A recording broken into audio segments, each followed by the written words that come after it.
Okay, the trip to Israel was just so amazing, and there were several things that really surprised me about the trip.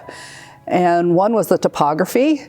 When you actually get to Jerusalem, it is the shining city on the hill. There is a hill that you have to walk up to get into the main gate.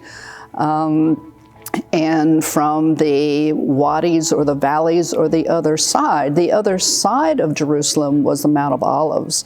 And that's where the donkey for Jesus' trip into Jerusalem for Palm Sunday, they picked up the donkey, and we called it the Donkey Trail.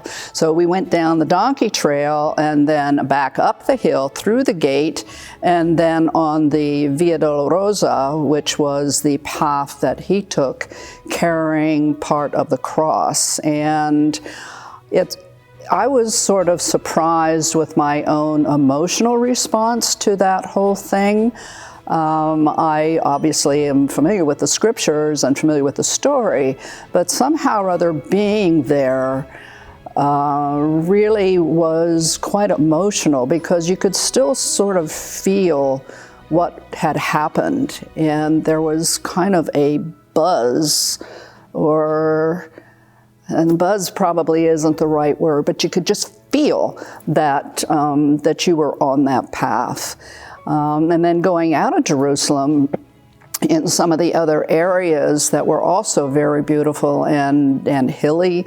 And I was able to do a little bit of sketching, which was really kind of nice. They had to be really fast sketches. A couple were from the bus window, when we would stop, and it was like, oh, this is the tree that, that so-and-so climbed up in, and then this is this, and I was like, really sketching like crazy.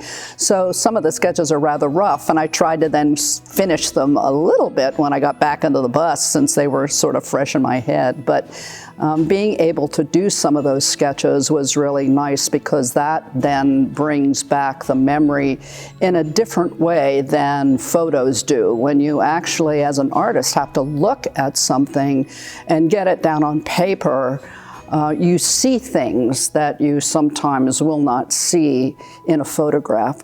So I was happy to be able to do that and have some of those sketches, and hopefully be able to make some paintings. I've given it a shot. I have one of David's waterfall, and I have a couple of rough sketches from the top of Masada. But I do have other sketches, so I will see if I can complete some of those for my portfolio.